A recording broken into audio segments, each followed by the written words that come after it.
यार मैंने कल जो मैप शेयर किया था वो है ही नहीं, कहाँ गायब हो गया। कंट्री वाइज जो मैप शेयर किया गया था,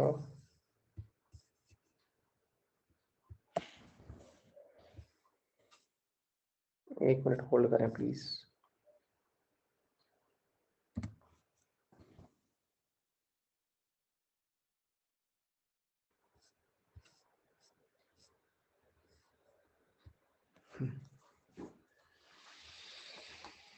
आरएएस के बारे में बताइए सर प्लीज।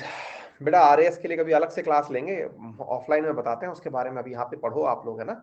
आइए, तो हम लोगों ने आपके सामने अब एक बार के लिए जल्दी से हम सारे के सारे मैप पढ़ लेते हैं और इनका फिर ब्लैंक मैप पे प्रैक्टिस कर लेंगे। विद इन 5 मिनट हमको सारे के सारे देश याद करने हैं। देखते हैं कितने देशों को आप याद कर पाते हैं, है ना। एक काम और कर लेता हूं मैं आपके लिए, ब्लैंक पॉलिटिकल मैप को डाउनलोड कर लेता हूं ताकि आप उसको रिवाइज कर पाए, ठीक है। ब्लैंक पॉलिटिकल मैप के साथ इशू ये है कि इंडिया के साथ बड़ा दुर्व्यवहार होता है। पीओके वाला पोर्शन जो है वो अच्छे से दिखाया नहीं जाता, बायसनेस है लोगों के अंदर।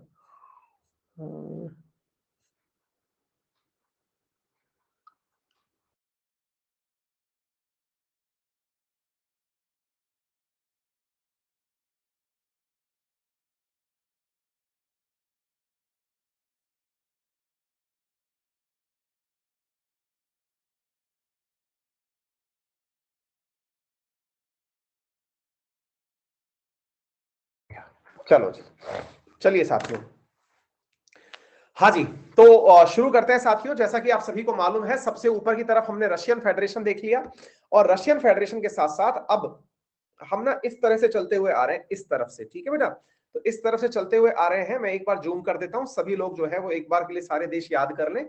फिर हम यहां पर सारे पर्वत याद करेंगे, नदियां याद करेंगे, पठार याद करेंगे, स्ट्रेट याद करेंगे और सी याद करेंगे। ये 4-5 चीजें हमें कुल मिलाकर के याद करनी है। जब हम लोग ये याद कर लेते हैं कंट्री कहां पे है, तो फिर बहुत सारा काम आसान हो जाता है डिक्टेट करने में। इसलिए सबसे पहले कंट्री याद करा देता हूं मैं आप लोगों को। हाँ जी, रशिया हो गया, रशिया के बाद हो गया कजाकिस्तान, कजाकिस्तान के साथ में नीचे की तरफ यहां हुआ उज्बेकिस्तान। कजाकिस्तान और उज्बेकिस्तान के बीच में यहां पर एक झील स्थित है जिसका नाम है अरल सी। हाँ जी, कौन सा सी स्थित है? अरल सी स्थित है। कोई बताएगा इस सी के अंदर 2 नदियां आकर गिरती हैं, कौन कौन सी नदियां आकर गिरती हैं? कोई बताएगा इसके अंदर? हाँ जी, दरिया कहा जाता है उन नदियों को। कोई बताएगा कौन सी दरिया हैं? टिग्रिस और नहीं है भैया ना, आमुर दरिया और सिर दरिया, ठीक है ना। आमुर दरिया और सिर दरिया नाम से 2 नदियां आकर के अरल सी के अंदर गिरती हैं। एनीवे, उज्बेकिस्तान और कजाकिस्तान, कई बार ये प्रश्न पूछा जा चुका है, ठीक है, कि बताइए कौन से देश के बीच में अरल सी पड़ता है, तो आपको ये याद रखना है। बढ़ते हैं आगे की तरफ। इसके बाद में आ गया तुर्कमेनिस्तान, तुर्कमेनिस्तान के बाद में आ गया ईरान। देखिए ऊपर से चलते आइए, Kazakhstan, Uzbekistan, Turkmenistan, Iran, Azerbaijan और रशिया। अब इनको एक काम करते हैं, याद करते हैं कैसे? क्रती के नाम से। क्रती, क्रती मतलब के, इधर लिख लेते हैं, KRATI। क्या हो गया ये? कैस्पियन सागर के चारों तरफ पाए जाने वाले 5 देश हो गए। कौन कौन से? इधर की तरफ देखिए, ये हो गया Kazakhstan, R stands for Russia, ये रहा Caspian Sagar. A stands for Azerbaijan, ये रहा Azerbaijan. T stands for Turkmenistan, ये रहा तुर्कमेनिस्तान। तो तुर्क के बीच में उधर की तरफ उज्बेकिस्तान है, उज्बेकिस्तान और कजाकिस्तान के बीच में अरल सी है, ठीक है। और आई स्टैंड्स फॉर ईरान, ठीक है बेटा। तो इस तरह से कैस्पियन सागर को तो 5 लोगों ने घेर रखा है। अब जब हम लोगों को प्रॉपर तरीके से ये बात याद रह जाती है कि कौन से देश हैं जिन्होंने की कैस्पियन सी को घेरा हुआ है, तो उसके बाद में अजरबैजान और उसके बाद में अर्मेनिया, हमने इन दोनों की लड़ाइयां बहुत बार पढ़ी हैं, कुछ याद है? अजरबैजान और अर्मेनिया, इनकी लड़ाइयां किसके नाम से? नगोर्नी काराबाग क्षेत्र के नाम से पड़ी हैं। तो देखिए, ये अर्मेनिया इसका पड़ोसी है और ये रहा अजरबैजान। दोनों यहां पर एक क्षेत्र है विवादित जिसका नाम है नगोर्नी काराबाग क्षेत्र, जिसके लिए ये आपस में लड़ते रहते हैं। कुछ याद आया? रिसेंटली एस जयशंकर साहब, भारत के विदेश मंत्री, आर्मेनिया की यात्रा पर गए थे और वहां जाकर के कहा गया कि अगर आप चाहें तो हमारे north south, international north south corridor में पार्टिसिपेट कर सकते हैं। किस चीज में? नॉर्थ साउथ कॉरिडोर में, इंटरनेशनल नॉर्थ साउथ कॉरिडोर में पार्टिसिपेट कर सकते हैं, ऐसा कहा गया था। याद आ गया? अच्छा, आर्मेनिया से जस्ट नॉर्थ में ही एक देश है जिसका नाम है जॉर्जिया। क्या नाम है इसका? जॉर्जिया। तो इधर देखिए, जॉर्जिया, आर्मेनिया, अजरबैजान, ऊपर रशिया। रशिया दो जगह है, इधर की तरफ भी, ऊपर एशिया में भी है और यूरोप में भी है, ठीक है ना। अच्छा, अब ये जो जॉर्जिया वाला हिस्सा है ये टच होता है किससे? ब्लैक सी से। तो आर्मेनिया एक लैंडलॉक कंट्री है, वहां तक पहुंचने के लिए जरूरी क्या है कि जॉर्जिया से आर्मेनिया की मित्रता रहे। तो जॉर्जिया और आर्मेनिया अच्छे मित्र हैं, और जॉर्जिया से ही रशिया कनेक्टेड है। तो रशिया, जॉर्जिया, आर्मेनिया और यहां से होते हुए ईरान, ये नया रूट मैप है जो बनने की बात चल रही है, ठीक है। अच्छा, इसके अलावा साथियों, इनके बगल में ही, इन दोनों देशों के बगल में यहां पर स्थित है टर्की। टर्की के साथ में नीचे की तरफ जुड़ा हुआ है सीरिया। सीरिया के साथ में जुड़ा हुआ है इराक। अब ये याद कैसे रखें? देखो, हम जब आईसिस का नाम पढ़ते हैं, आईसिस, आईसिस के अंदर ISIS, Islamic states of Iraq and Syria, तो ये इराक एंड सीरिया एक साथ दिखाने हैं। ये देखिए, इराक और सीरिया हमने एक साथ दिखा दिए, ठीक है। इराक और सीरिया में जो सबसे बड़ा कलेश कटता है वो किन के बीच में कटता है? वो कटता है एक तरफ सऊदी अरब और दूसरी तरफ ईरान। तो इस तरह से पहचान लीजिए कि ईरान के एक तरफ है इराक और एक तरफ है सऊदी अरब। ये इस इराक में लड़ाई की सबसे बड़ी वजह बनते हैं। यही कारण है कि आईसिस के पनपने में भी, और वर्तमान में जो इराक के अंदर, आपको याद होगा मैंने रिसेंटली आप लोगों को पढ़ाया है कि इराक में सत्ता परिवर्तन होने के बाद से लड़ाइयां हो रही हैं, है ना। अभी हाल ही में स्ट्राइक चल रही है, राष्ट्र वहां के चुने हुए जो राष्ट्र वो हैं, प्रधानमंत्री हैं, उनके ऊपर ड्रोन से हमला हो गया था। आपको याद होगा मैंने कुछ ही दिन पहले आपको पढ़ाया था, कुछ ही दिन की पहले की क्लास में, real news and analysis morning में मैंने आप लोगों को पढ़ाया हुआ है, शायद याद आ जाए, ठीक है। इसके साथ साथ साथियों, यहां पर एक पार्ट और क्या देखने का है, ये सीरिया वाला पार्ट हमने देख लिया। टर्की सीरिया में इंटरफेयर करता है क्योंकि सीरिया के अंदर तुर्क लड़ाके और कुर्द लड़ाके ये यहीं से भेजे जाते हैं लड़ने के लिए। तो सीरिया में आंतरिक कॉन्फ्लिक्ट के लिए टर्की जिम्मेदार है, ऐसा कई बार ब्लेम लगाया गया है, ठीक है। आराधना कह रही है सर आवाज इको हो रही है। आराधना, हो सकता है कि तुम्हारे पास हो रही हो बेटा, बाकी लोगों को सही से सुनाई पड़ रहा है, इसलिए कह रहा हूं, थोड़ा सा पेशेंस रख लो, है ना। चलिए आगे बढ़ते हैं साथियों। अब इस सीरिया के जस्ट नीचे एक देश है बहुत छोटू सा, जिसको मैप में मैंने फुल जूम कर लिया तब भी जाकर के दिखाई नहीं पड़ रहा, इतना छोटू सा। नाम है इसका लेबनान, जिसके बारे में WHO ने कहा है कि ये 150 साल के उसका सॉरी, वर्ल्ड बैंक ने कहा है 150 साल का मोस्ट फेलियर कंट्री, जो अब तक का सबसे बड़ा फेलियर कंट्री रहा है, दैट इज लेबनान। लेबनान की राजधानी है बेरूत। बेरूत लेबनान की राजधानी है। यहां पर एक आतंकवादी संगठन पाया जाता है जिसका नाम है हिजबुल्ला। क्या नाम है इसका? हिजबुल्ला। ये यहां पर लेबनान के अंदर आतंकी संगठन है, ठीक है। लेबनान, बेरूत, बेरूत के जस्ट नीचे की तरफ एक देश है जिसका नाम है इजराइल। क्या नाम है? इजराइल। इजराइल यहां पर एक देश के रूप में स्थित है, इजराइल, ठीक है। अच्छा, इजराइल के जस्ट नीचे यहां पर जो देश है दैट इज इजिप्ट। ये कौन सा देश है? इजिप्ट। इजराइल के साथ में ये वाला जो हिस्सा है ये है सिनाई पेनिनसुला। कौन सा है? सिनाई पेनिनसुला, जिसको कि इजराइल ने एक बार कब्जा कर लिया था, ठीक है। इजराइल के एक तरफ वो देश है जिसने कि इजराइल को एज ए कंट्री मान्यता दी थी, जिसका नाम क्या है? जॉर्डन। तो देखिए, इजराइल के बगल में इजिप्ट हो गया, इधर जॉर्डन हो गया, ऊपर लेबनान हो गया, एक तरफ सीरिया हो गया, इराक, और यहां पर हो गया सऊदी अरब, ठीक है। सऊदी अरब के साथ में लगा हुआ है यमन, और यमन के बगल में लगा हुआ है ओमान। यमन और ओमान साथ में है, और ओमान के साथ में बॉर्डर शेयर कर रहा है यूएई, जिसने हाल ही में इजराइल के साथ वो बनाया है, अब्राहम अकॉर्ड बनाया है, ठीक है। तो इजराइल और यूएई आपस में कर लिए अब्राहम अकॉर्ड। इसके बगल में ही एक देश है छोटू सा, जिसका नाम है कतर, जिसकी राजधानी है दोहा, जहां पर अमेरिका और अफगानिस्तान के बीच में समझौता हुआ, दैट इज दोहा, कतर और दोहा, ठीक है। इसके बगल में है बहरेन, बहरेन जिसकी राजधानी है मनामा, बहरेन जहां पर अमेरिका वालों ने अपना पूरी तरह अड्डा बनाया हुआ है। और ये वाला देश हो गया कुवैत, कुवैत वही जो तेल के कुओं के लिए जाना जाता है। इसी कुवैत ने एक बार इराक के इस मेसोपोटामिया वाले क्षेत्र पर कब्जा करने का प्रयास किया था, जिसके प्रयास की वजह से प्रथम गल्फ वॉर हुआ था, जिसके ऊपर भारत में एयरलिफ्ट करके फिल्म बनी हुई है। जो एयरलिफ्ट करके आपने फिल्म देखी है जिसमें अक्षय कुमार भारतवासी जो इराक में फंसे हुए हैं उनको निकालने का प्रयास करते हैं, वो इसी वाली वॉर से निकालने का प्रयास करते हैं। ठीक है, चलिए तो अब हम ब्लैक मैप पर इसकी प्रयास कर लेते हैं। ब्लैंक मैप के ऊपर आप लोगों ने ये प्रॉपर तरीके से सारे के सारे देश याद कर लिए हैं। आइए अब हम इसको ब्लैंक मैप पर भी अभ्यास कर ही लेते हैं।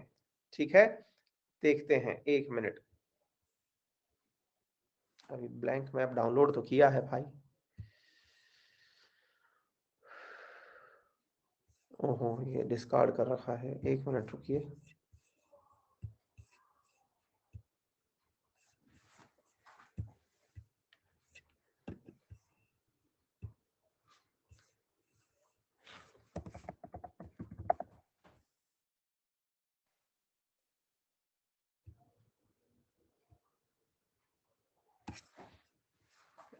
जिप फाइल है, एक मिनट रुकिए प्लीज।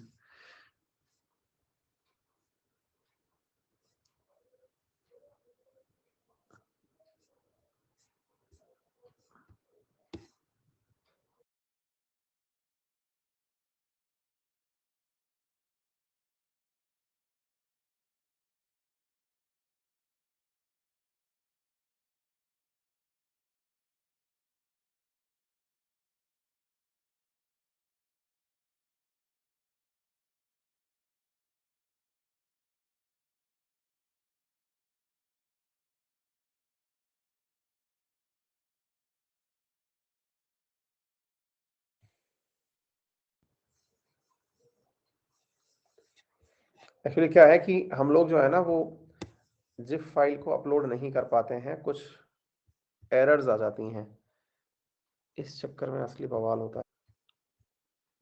कोशिश कर रहा हूं कि आप तक फोटो पहुंचा दूं यार, आपकी तो पहुंची है कुछ।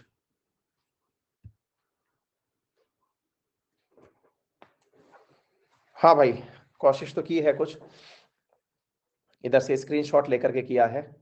हाँ जी, आइए देखते हैं साथियों। तो यहां पर आपके सामने अब हम एक बार के लिए इस ब्लैंक मैप पर प्रैक्टिस करते हैं। एक आध ब्लैंक मैप मिलता है, उसने भी इस मैप में भी कुछ लगा रखा था, पता नहीं क्यों नहीं डाउनलोड हो रहा था। हाँ जी, अब इसको देखें आप यहां पर साथियों, ये वाली जो जगह है, आपको एक एक करके सारे देश याद कराता चल रहा हूं। अब आप मुझे बताते चलिए, सबसे पहले आप मुझे बताइए ये कौन सा देश है जो मैंने अभी हाल आपको पढ़ाया, नाम बताएं इस देश का।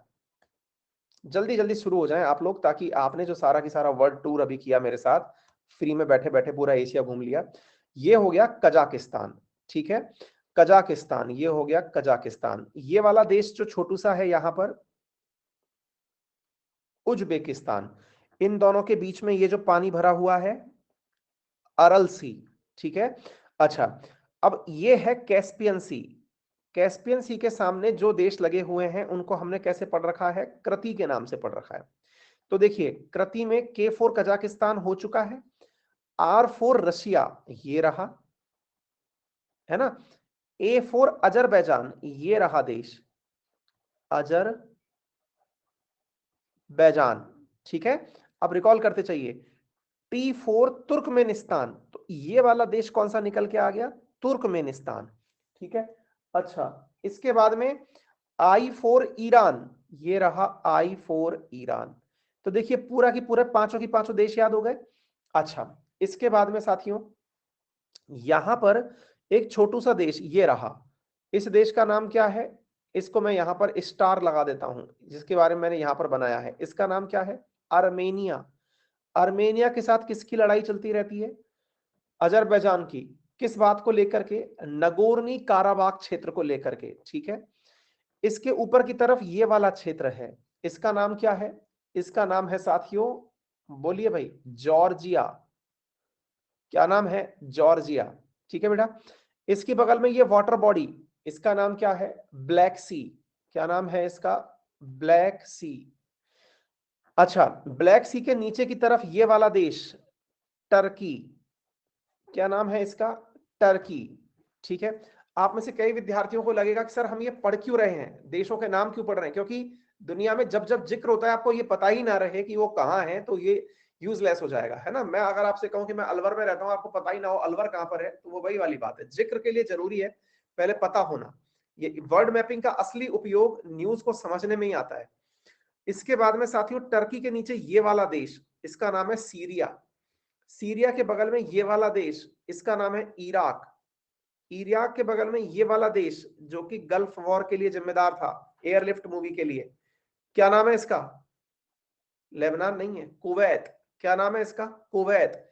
ये आ गई फारस की खाड़ी, इसका नाम क्या हो गया? Saudi Arabia. इधर की तरफ कौन हो चुका है? ईरान। यहां पर तीन देश, एक, दो, तीन। हाँ भाई, इसका नाम हो गया बहरीन। क्या नाम हो गया? बहरीन। इसके बाद में इसका नाम क्या हो गया? कुवैत। क्या नाम है इसका? कतर। कतर, कुवैत बोल दिया मैंने, कुवैत। कतर। कुवैत तो यही रहता है ना, मैंने स्टार्टिंग में बता दिया। कतर नाम हो गया जिसकी राजधानी दोहा है। ये हो गया यूएई। ठीक है। यहां पर ये देश हो गया ओमान। ये हो गया यमन। ठीक है। हाँ जी। इसके बाद में ये वाला देश लेबनान, इजराइल, इजिप्ट। इजिप्ट का सिनाई पेनिनसुला। ठीक है। इसके बगल में ये वाला देश जॉर्डन। क्या नाम है? जॉर्डन। अफगानिस्तान, पाकिस्तान। हाँ भाई, अफगानिस्तान का बॉर्डर इंडिया से टच हो रहा है। इधर की तरफ देखिए उज्बेकिस्तान रह चुका है इधर, ये देश ताजिकिस्तान, और ये किर्गिस्तान। लीजिए, क्या आप लोगों को भारत का संपूर्ण पश्चिमी क्षेत्र समझ में आ गया? ये पूरा की पूरा जो सबसे ज्यादा भीड़ भाड़ युक्त क्षेत्र था, ये हम लोगों ने प्रॉपर तरीके से याद कर लिया है। बोले यहां तक कोई भी दिक्कत हो तो?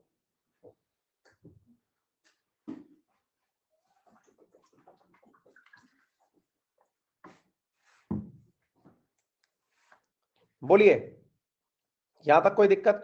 रशिया ऑफिशियली कौन से कॉन्टिनेंट में आता है भैया? यूरोप और एशिया दोनों में ऑफिशियली आता है, नॉन ऑफिशियली कोई दिक्कत नहीं है। ठीक है। इजिप्ट का सिनाई पेनिनसुला जो है ना वो एशिया में है, बाकी जो हिस्सा है वो उसका अफ्रीका में आता है। ठीक है। सर 12 तारीख की आरएनए पीडीएफ नहीं आई, 12 तारीख को कोई संडे वनडे तो नहीं था ना? देख लूंगा मैं, है ना। अमित लिख रहे हैं सर आप सामने क्यों नहीं हैं, बोलिए प्लीज। और कौन सा सामने चाहिए तुम्हें? ये क्या बालक है?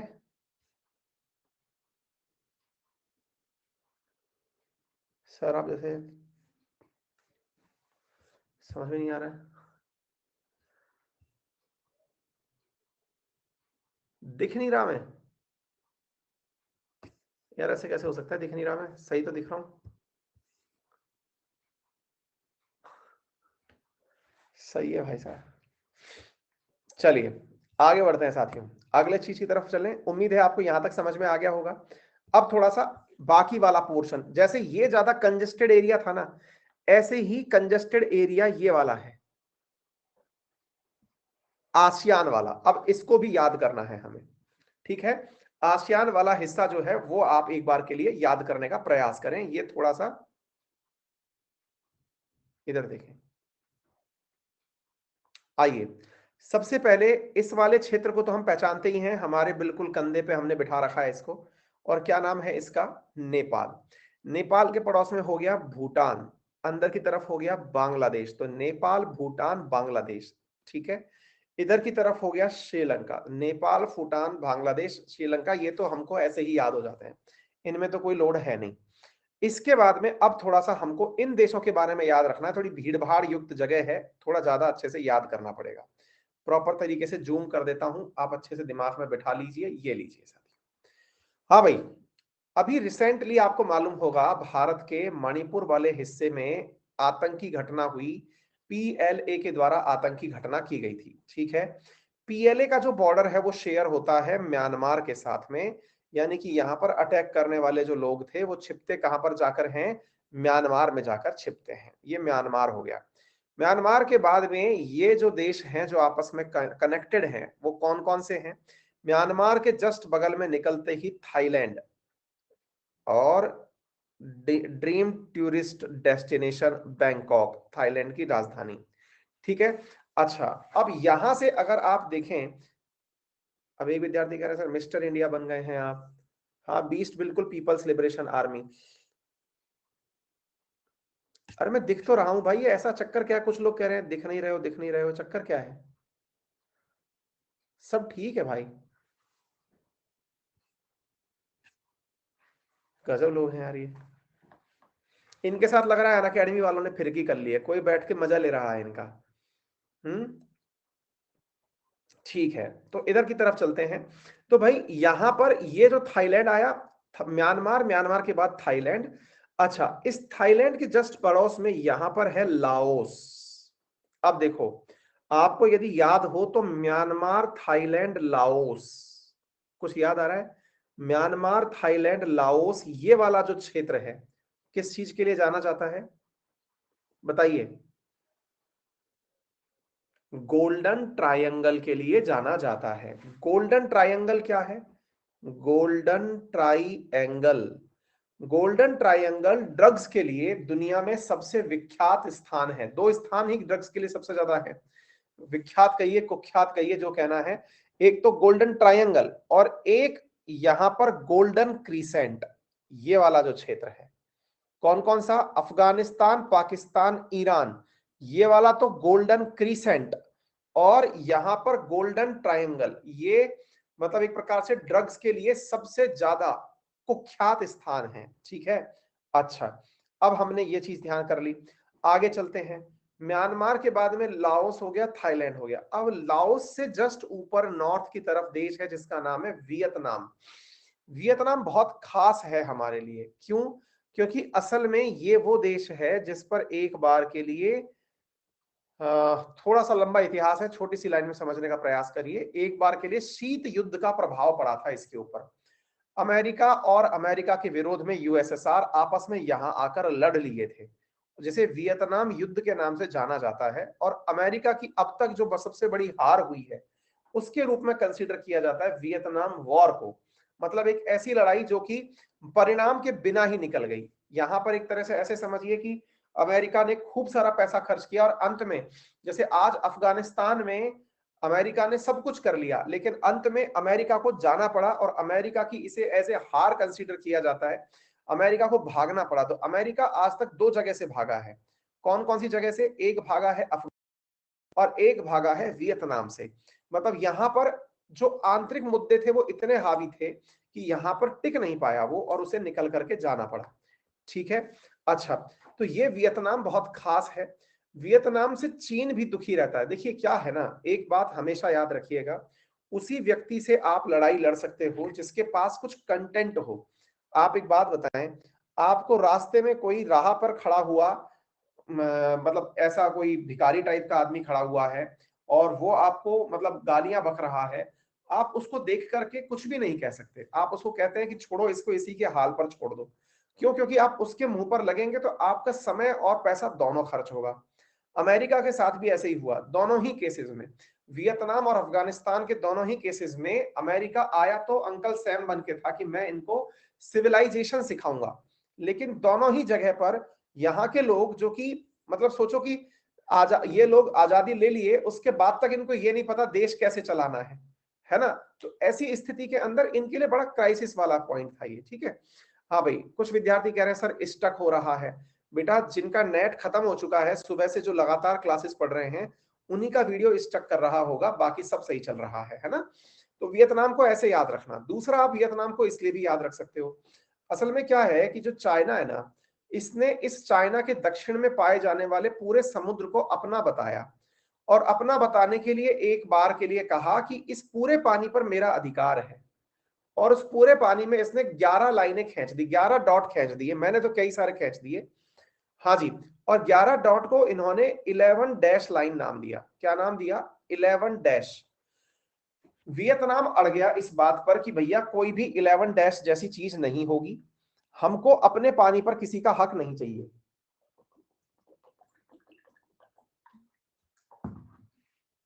ऐसी स्थिति में चाइना ने 2 डैश छोड़ दिए कि ठीक है, इन 2 डैशों के ऊपर मैं कुछ भी मांग नहीं करूंगा।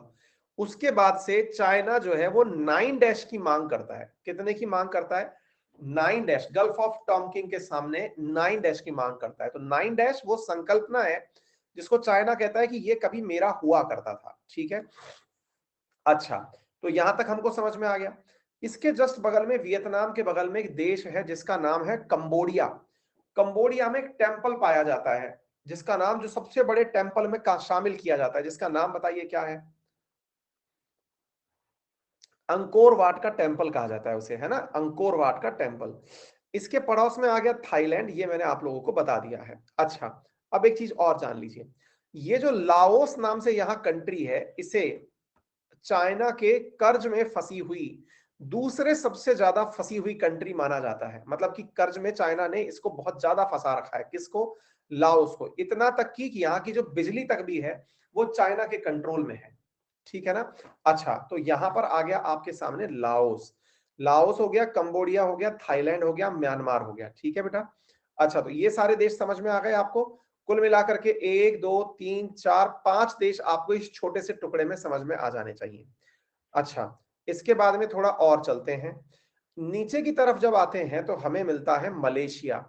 ये मलेशिया और इंडोनेशिया, इनके बीच में यहां पर दुनिया की व्यस्ततम जल संधि स्थित है, जिसका नाम क्या है बताइए? इसका नाम है एम फोर मलेशिया और एम फोर मलक्का। इसका नाम क्या है? मलक्का जल संधि, या फिर इसे कहें मलक्का स्ट्रेट। स्ट्रेट क्या होती है? स्ट्रेट उस पानी को कहा जाता है, या फिर हाँ, उस पानी को कहा जाता है, सकरे पानी को, जो दो बड़े पानियों को आपस में जोड़ती है, यानी कि दो वाटर बॉडीज को आपस में जोड़े, वो स्ट्रेट कहलाती है। तो यहां पर जो पाया जाता है वो, है ना, उसको क्या कहा गया? उसको मलक्का स्ट्रेट कहा गया। एक विद्यार्थी कह रहे हैं प्लीज सर, आरएनए जैसे पढ़ाते हो वैसे ही पढ़ाओ। ये कहां से आ जाते हैं इस प्रकार के क्रिएचर उग उग करके? हैं, क्या नाम है तुम्हारा? पुष्पेंद्र। पुष्पेंद्र, तुम्हें थोड़ा भी नॉलेज है कि आरएनए में करंट पढ़ा जाता है, यहाँ ज्योग्राफी पढ़ी जा रही है, यहाँ लोकेशन पढ़ी जा रही है, वहां पर कुछ और पढ़ा जा रहा है। ये दूसरे गोले से आए हुए लोग हैं जिन्हें लगता है कि पढ़ाने, टीचर का पढ़ाना एक म्यूजिक की तरह है, जो अपनी चाहत के म्यूजिक की तरह लगा लिया जाए। ऑनलाइन की सबसे बड़ी कमियों में जो गिनी जा सकती है ना चीज, वो यही है कि इसने ऐसे ऐसे लोगों को बोलने का मौका दे दिया है जो सामने हो तो खड़े ना रहे, है ना? हाँ जी, तो इधर की तरफ जो यहाँ पर क्या है साथियों, ये वाली जो जगह है, ये इंडोनेशिया और सामने मलेशिया, इन दोनों के बीच में मलक्का जल संधि, यानी कि ये वो जल संधि है जो कि सबसे ज्यादा, जिब्राल्टर जल संधि, मलक्का जल संधि और डावोस जल संधि, ये दुनिया की सबसे तेज, जानिए सबसे ज्यादा, एक प्रकार से समझिए कि व्यस्ततम जल संधियों में से मानी जाती है। ठीक है ना? अच्छा, तो उम्मीद है आप लोगों को मलेशिया समझ में आया हो। मलेशिया के जस्ट बगल में कॉर्नर पर यहां पर बैठा हुआ एक देश है, और उस देश का नाम है साथियों, ये वाला जो देश है इसका नाम है सिंगापुर। सिंगापुर को कौन सी सिटी कहा जाता है? पोर्ट ऑन कॉल कहा जाता है। क्या कहा जाता है? Port on call city. क्यों? क्योंकि इस मलक्का जल संधि से आने वाले, इस मलक्का जल संधि से आने वाले जितने भी पानी के जहाज हैं, वो यहां पर रुक करके अपने लिए सभी जरूरी काम करते हैं। सभी जरूरी काम से मतलब, कई बार जहाज को लगा कि बस मैं इतने ही देर तक के लिए सामान ला सकता था, मुझे यहीं पर सामान उतारना है, तो सिंगापुर में उस पूरी सामान को उतारने के लिए बड़े बड़े गोडाउन्स हैं, बड़ी बड़ी व्यवस्था है। ठीक है? दूसरा, अगर किसी उसको, जहाज को लगता है कि मेरा डीजल खत्म हो गया है, तो डीजल की व्यवस्था करने की सारी चीजें यहां पर हैं। यानी कि यहां पर पायलट्स के लिए, जो चलाने वाले कैप्टन हैं, उनके लिए, सबके लिए सब कुछ है। तो ये जहाजों के लिए पोर्ट ऑन कॉल है। ऐसा ही पोर्ट ऑन कॉल बनाने का प्रयास कर रहा है इस जगह पर हम्बनटोटा पोर्ट पर चाइना, हम्बनटोटा पोर्ट पर। अब आप पूछेंगे इनको इतने जहाज मिलेंगे कहां से? असल में क्या है कि यहां से दुनिया का अधिकांश तेल निकलता है और उस अधिकांश तेल को दुनिया में पहुंचाने के लिए श्रीलंका के नीचे से निकल के जाना होता है। तो ये हम्बनटोटा पोर्ट पर ही एक बार तो आराम कर ले। एक तरह से ये समझिए जैसे आप कभी बस में सवारी किए हो, तो बस में सवारी करते समय रास्ते में आपने देखा होगा कि बहुत सी जगह ऐसी होती हैं जहां पर आपको गाड़ी के अंदर मतलब आपको कुछ खाना पीना होता है, बैठना होता है, कुछ इस प्रकार से, ठीक है ना? तो ऐसी जगह बिल्कुल ढाबे टाइप से जो जगह है, ऐसी जगह हम्बनटोटा बनाने का प्रयास कर रहा है कौन? चाइना। ऐसे ही इधर की तरफ कोलंबो कोलंबो सिटी का भी विकास कार्य भारत और जापान और चाइना तीनों मिलकर कर रहे हैं। श्रीलंका को ये सपने बेचे जा रहे हैं कि तुम भविष्य के सिंगापुर बन सकते हो। इन तीनों कामों को करवाने का काम चल रहा है। ऐसे ही जब कोई यहां पर ना रुके, मान लो कोई चाइना का विरोधी है, मान लीजिए जापान है, उसने कहा मैं यहां नहीं रुकूंगा, ऐसी में भारत के द्वारा अंडमान निकोबार के अंदर ग्रेट निकोबार में ऐसी ही चीज बनाने की प्रयास की जा रही है। यानी भारत भी ग्रेट निकोबार को एक भविष्य का सिंगापुर बनाने का प्रयास कर रहा है। यहां पर ग्रेट निकोबार डेवलपमेंट का कार्य चल रहा है, ठीक है ना? तो ये वाली जो जगह है, उम्मीद है आप लोगों को समझ में आ गई होगी। भविष्य में यहां से एंट्री करके आप आगे चले जाएंगे, ठीक है? आगे चलते हैं। यहां से निकले, यहां से निकल करके पानी में गोते लगाए, निकल करके मलेशिया क्रॉस कर गए, मलेशिया क्रॉस करके यहां पर पहुंचे। ये जो जगह आपको दिख रही है that is Brunei. Brunei Brunei वो जगह है जो कि तेल के लिए समृद्ध देशों में गिनी जाती है। यहाँ पे बहुत बड़ी मात्रा, बहुत पैसे वाला देश है ये, छोटू सा देश है लेकिन बहुत पैसे वाला देश है ये, ठीक है ना? तो ये जो देश है दैट इज ब्रुनेई। तो यहां पर जो हो गया ब्रुनेई, ये बहुत पैसे वाले देशों में शुमार हो गया। अब देखिए कुल 10 देश हैं जो आपको गिनने चाहिए। कौन कौन से देश हैं, यहीं से शुरू करते हैं।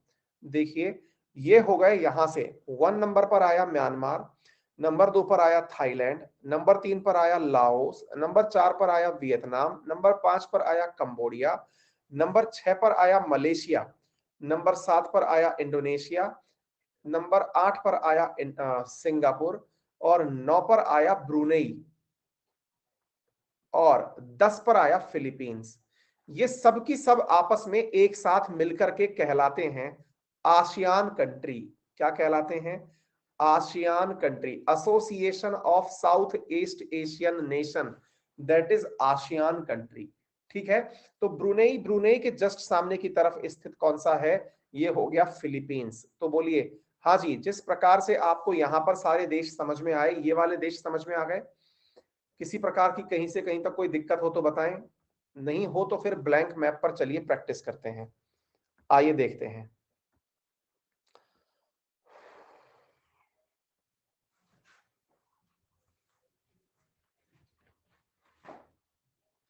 आइए देखते हैं साथियों, एक एक करके सारे मैप्स को रिकॉग्नाइज करते चलते हैं। हाँ जी, पहले तो हम अपने पड़ोसी सारे के सारे जो छोटे मोटे बच्चे वगैरह हैं इन सबको पकड़ लेते हैं। इधर देखिए, हाँ जी बताएं। नेपाल, भूटान, बांग्लादेश, ठीक है? इनको याद करना बहुत ज्यादा जरूरी है। जब तक आप इनको रिकॉग्नाइज नहीं करेंगे आपके दिमाग में कोई पिक्चर ही नहीं बनेगी। म्यांमार, म्यांमार के बाद में इसका पड़ोसी यहां पर ये जो इतना बड़ा सा देश बैठा हुआ है, क्या नाम है इसका? थाईलैंड। साथियों ये रहा इंडिया, ये रहा म्यांमार, इंडिया, ये रहा म्यांमार, ये रहा थाईलैंड। साथियों IMT, ये तीनों देश आपस में मिलकर के एक सड़क का निर्माण कर रहे हैं जिसका नाम दिया गया है IMT कॉरिडोर। क्या नाम दिया गया है? IMT कॉरिडोर, ठीक है? अच्छा, इसके बाद में म्यांमार के बगल में ये देश जिसको पूरी तरह खा गया, कौन? चाइना। नाम क्या है? लाओस। ये देश जिसने अमेरिका को भी परेशान कर दिया, नाम है इसका वियतनाम। ये देश जहां पर सबसे बड़ा मंदिर पाया जाता है, नाम है इसका कंबोडिया।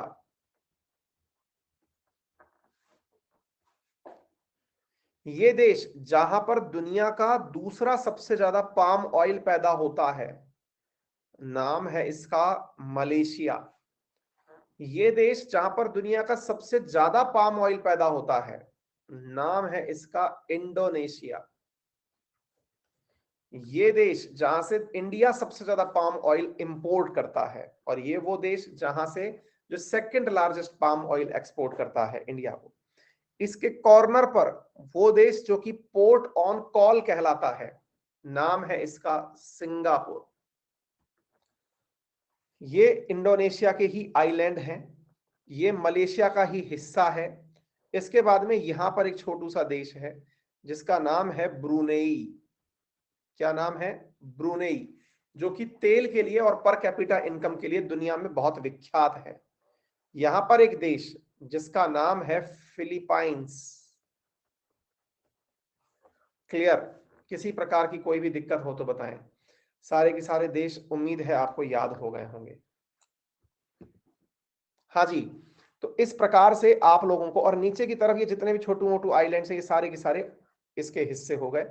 हाँ जी, अब छोटा सा हिस्सा बचा है, बाकी अब पूरा की पूरा खत्म हो चुका है ऑलमोस्ट, है ना। मतलब मैपिंग के अंदर पॉलिटिकल मैपिंग यानी कंट्रीज की मैपिंग खत्म हो चुकी है, कल से ज्योग्राफिकल मैपिंग शुरू होगी। चाइना, चाइना के नॉर्थ में स्थित है ये मंगोलिया, जिसकी राजधानी है उलन बटोर, जहां पर पाए जाते हैं मंगोल्स। मंगोलों के ही आक्रमण के कारण इस पूरी दुनिया में जितने भी लोग छोटी आंख के पाए जाते हैं उन्हें मैंगोलॉइड्स कहा जाता है।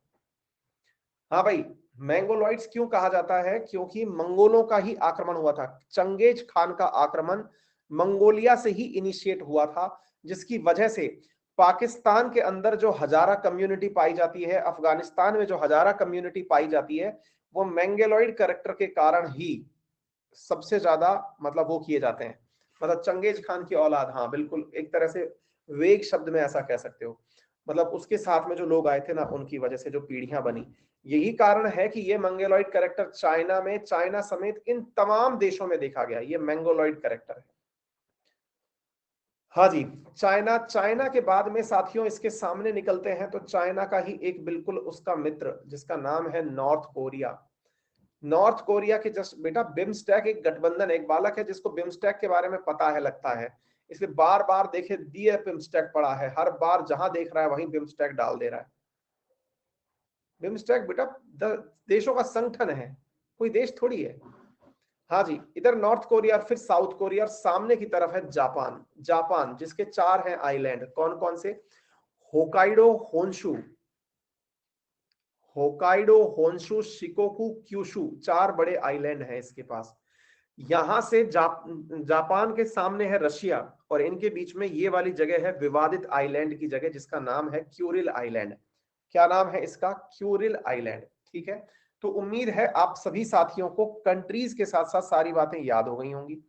अब ये तो था पॉलिटिकल मैप जो हमने याद कर लिया है, अच्छे से रिवाइज कर लिया है। इसके बाद में कल हम लोग यहां से एशिया का ज्योग्राफिकल मैपिंग शुरू करेंगे।